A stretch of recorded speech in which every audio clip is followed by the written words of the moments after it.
Hey guys, आज explain करेंगे देवा मूवी को जो 31 जनवरी 2025 को रिलीज हुई है और IMDb पर इसकी रेटिंग है 7.8। ये कहानी है एसीपी देव अम्बरे की, जो एक ब्रिलियंट लेकिन बागी सोच वाला ऑफिसर है। जब उसके सबसे अच्छे दोस्त और फेलो ऑफिसर एसीपी रोहन का मर्डर होता है तो देवा इस केस की जांच शुरू करता है। लेकिन जैसे जैसे इन्वेस्टिगेशन आगे बढ़ती है, सच्चाई एक ऐसे मोड़ पर पहुंचती है जो किसी ने सोचा भी नहीं था। शाहिद कपूर की पावरफुल परफॉर्मेंस और फिल्म का सस्पेंशन नैरेटिव इस मूवी को एक ग्रिपिंग थ्रिलर बनाता है। तो बिना किसी देरी के शुरू करते हैं इस मिस्ट्री से भरी कहानी को। मूवी स्टार्ट होती है, हमें दिखाया जाता है देवा बाइक चला रहा था और कॉल में बोल रहा था कि फरहान केस इज सॉल्व्ड। तभी उसका एक्सीडेंट हो जाता है। इसके बाद यहाँ कुछ लोग देव के मरने पर नाच रहे थे, लेकिन ये अफवाह थी। वह हॉस्पिटल में डीसीपी फरहान देव को बोलता है कि केस के बारे में क्या पता है तुझे, लेकिन देव की याददाश्त चली गई थी। इसलिए फरहान उसे बताने लगता है कि देव कौन था। तो देव की बहन की फरहान से शादी हो रही थी और यह देव आध्या से मिलता है। एक गैंगस्टर प्रभास यादव को पकड़ने के लिए पूरे शहर में नाकाबंदी करी गई थी। तभी एक पॉलिटिशियन अपनी गाड़ी चेक नहीं करा रहा था और बोलता है कि घर आके चेक करना। इसलिए वो पुलिस वाले उन्हें जाने देते हैं। फिर देव रोहन के साथ उस पॉलिटिशियन के घर जाके उसके गुंडों को मारता है और गाड़ी लेके चल देता है। इसके बाद वो पॉलिटिशियन पुलिस स्टेशन आके शिकायत करता है, इसलिए उसे उसकी गाड़ी मिल जाती है। लेकिन फरहान देव को बोलता है कि न्यूज़पेपर छपा है देव पुलिस या माफिया, और इसमें फरहान का भी नाम जोड़ा गया है। इसलिए देव एक न्यूज़पेपर कंपनी में जाता है और एक वर्कर को काफी जोरों से समझाने लगता है, मतलब काफी माफिया जैसा ही समझाने लगता है। तभी यह आध्या आती है और बोलती है कि उसने ये सब लिखा था। फिर देव आध्या को काफी प्यार से समझाने लगता है कि उसके बारे में जो लिखना है लिखो, लेकिन फरहान को इसमें मत जोड़ो। इसके बाद देव और कुछ कांस्टेबल प्रभास यादव को पकड़ने गए थे, लेकिन वो यहाँ एक ब्लास्ट करके चला जाता है, जिससे 2 कांस्टेबल मारे जाते हैं और 3 घायल हो जाते हैं। यह बात जब आध्या अपने न्यूज़पेपर लिखने जा रही थी, तब उसे पता चला कि उसके पिताजी भी इसमें घायल हो गए।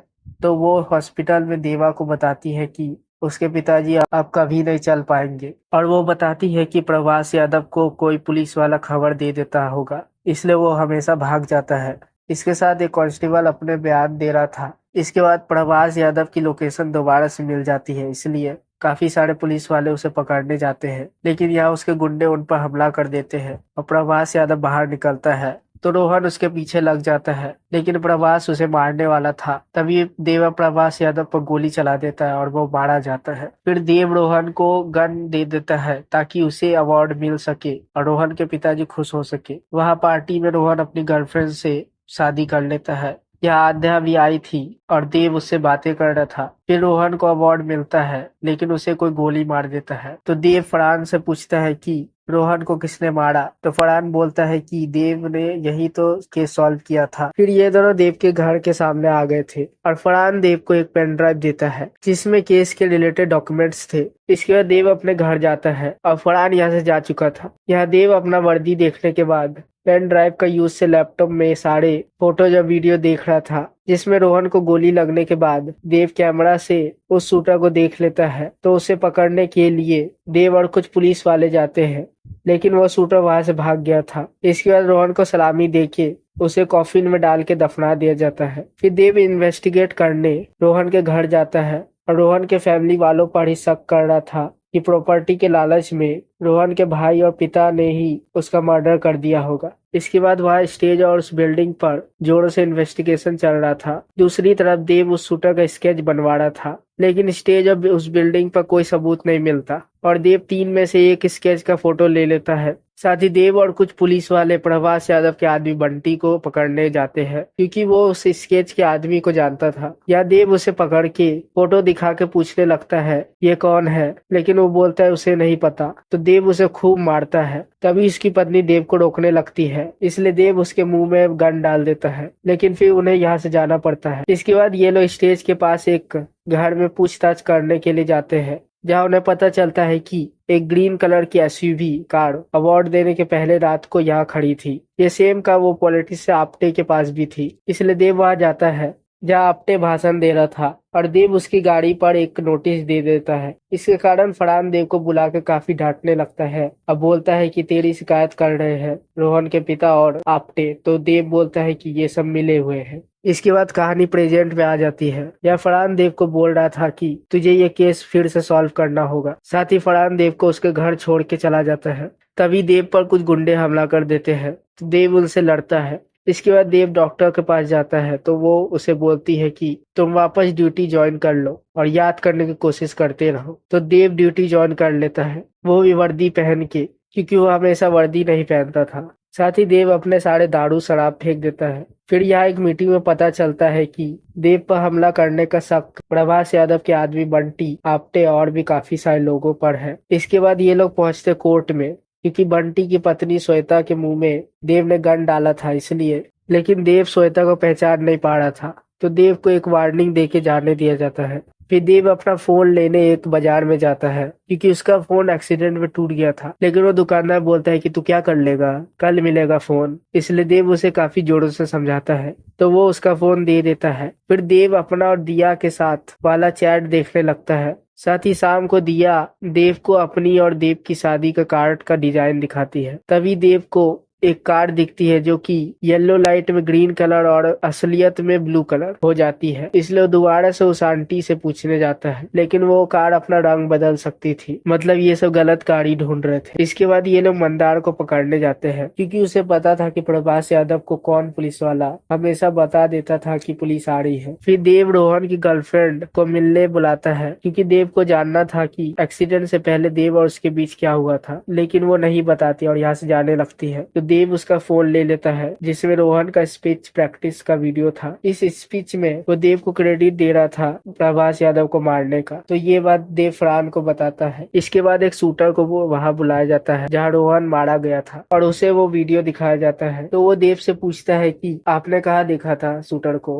तो ये सब उस बिल्डिंग में जाते हैं और उसे स्नाइपर गन दी जाती है, लेकिन वो बताता है कि यहाँ से शॉट मारा ही नहीं जा सकता। साथ ही वो होता तो इस बिल्डिंग से चला। तो ये सब उस बिल्डिंग में जाते हैं। वहाँ सारी कड़ियों को जोड़ने से पता चलता है कि शूटर ने मोबाइल ऑपरेटेड गन से गोली चलाई थी। फिर फरहान के सर सबको बुला के बोलते हैं कि सिर्फ देव को ही वो शूटर दिखा था और अभी तक मिला नहीं है। इसके साथ ग्रीन कार ब्लू कार ये खेल चल रहा है क्या। इसके बाद देव को साबित करने बोला जाता है कि उसकी याददाश्त नहीं गई है, लेकिन वो साबित नहीं कर पाता। इसलिए देव को 2 दिन में ये केस मिस्टर पापड़ को देने का ऑर्डर दिया जाता है। तो देव फरहान को बोलता है कि अभी 2 दिन है उसके पास ये केस को सॉल्व करने के लिए। इसलिए देव अपने घर जाके सारी फाइल्स को अच्छे से देख रहा था। तभी उसे कॉल आता है कि मंदार को होश आ गया है। तो देव उसके पास जाके उसे मार पीट के बुलवा लेता है कि बुल नाम का पुलिस वाला प्रभास यादव को हमेशा बता दिया करता था। साथ ही देव प्रभास यादव के फोन का कॉल हिस्ट्री निकलवाता है। यहाँ का वर्कर बताता है कि प्रभास यादव के फोन में एक बुल नाम के आदमी का नंबर सेव था। तो देव कॉल हिस्ट्री की कॉपी मांग लेता है। इसके बाद देव फोन नंबर और जगह को हाईलाइट कर रहा था, तभी उससे एक लड़की मिलने आती है। देव और उस लड़की का रिश्ता सिर्फ प्यार तक सीमित नहीं था। वो बोलती है कि वो और उसका पति ये शहर छोड़ के जा रहे हैं, लेकिन वो देव का सीक्रेट किसी को नहीं बताएगी। तो देव फरहान के पास जाके बोलता है कि केस इज सॉल्व और उसे एक फाइल देता है जिसमें सारी डिटेल्स थी कि किसने क्यों रोहन को मारा। लेकिन आखिरी पेज खाली था, क्योंकि वो सिर्फ फरहान ही भर सकता था। तो देव बताता है कि सारी कड़ियों को जोड़ने से उसे पता चला फर्स्ट में अवार्ड वाले दिन बुल भी वहां था, जो कि सारे पुलिस वालों को धोखा दे रहा था। पहला कॉल नागपाड़ा, दूसरा कबूतर खाना, तीसरा कॉल पड़ेल। इसके बाद रोहन देव को बोलता है कि एक चोर के नंबर से ही वो पुलिस वाला प्रभास यादव को कॉल कर दिया करता था हर डेट के पहले। इसके साथ नागपाड़ा, कबूतर खाना, पड़ेल जो पुलिस वाले थे उनमें एक नाम तीनों जगह में है, वो है देव मतलब बुल का। तो रोहन देव से पूछता है कि क्यों दिया तूने सबको धोखा। तो देव बोलता है कि भूख लगी थी, दिवाली था और उसके बचपन में 2 दिन से उसे खाना नहीं मिला था। इसलिए जब बाजू वाले ने मिठाई भेजी तो वो सारी खा गया। इसलिए उसका बाप जो दारू पिया हुआ था उसने देव का पैर तोड़ दिया। इसके कारण देव हॉस्पिटल गया, जहाँ प्रभास यादव ने उसका बिल भरा। तब से देव प्रभास यादव का आदमी बन गया। तो रोहन बोलता है कि दिया के पिता को उसने उड़ाया था। तो देव बोलता है कि इसलिए तो वो प्रभास यादव को मारना चाहता था। साथ ही वो दिया के साथ नई जिंदगी शुरू करना चाहता है और उसे दूसरा चांस चाहिए। लेकिन रोहन उसे बोलता है कि नहीं दूंगा चांस, और 1 मई के दिन सारा सच बोल दूंगा स्टेज पर। ये सब बात वो लड़की देव के घर के बाहर सुन रही थी। इसके बाद देव फरहान को बोलता है कि उस एक्सीडेंट वाले दिन उसने फरहान को कॉल में सब कुछ बता दिया था, किलर का नाम भी। लेकिन फरहान ने ये बात छुपाई थी क्योंकि वो देव से ही ये सब दोबारा से इन्वेस्टिगेट कराना चाहता था। मतलब क्योंकि देव की याददाश्त चली गई थी इसलिए। फिर देव फरहान को कॉल रिकॉर्डिंग सुनाने बोलता है। इसके साथ वो गन खरीद लिया था और अपने फोन में उसका कंट्रोल ले लेता है। फिर वो उसे सेट कर देता है टारगेट पर। लेकिन रोहन को मारने के बाद देव रोहन की गर्लफ्रेंड के घर जाके वो वीडियो देखता है जिसमें वो देव को दूसरा चांस देते हुए उसे वो अवार्ड देने का स्पीच दे रहा था। ये देखकर देव रोने लगा, इसलिए वो फरहान को बता देता है कि किलर वही है बाइक से जाते हुए। फिर फरहान देव को बोलता है कि I am proud of you और उसे अरेस्ट करने के लिए अपने सर से बोल देता है। लेकिन देव अरेस्ट होने से पहले दिया से मिलने जाता है। यह दिया अपने न्यूज़पेपर लिख रही थी देव अरेस्टेड। और फिर 6 महीने बाद जेल में कुछ कैदी और पुलिस वालों के बीच लड़ाई हो रही थी, इसलिए देव उन कैदियों को मारने लगता है और ये मूवी होती है खत्म। अगर आपको ये एक्सप्लेनेशन थोड़ी सी भी पसंद आई हो तो प्लीज चैनल को सब्सक्राइब कर दीजिए, साथ ही वीडियो को लाइक कर दीजिए।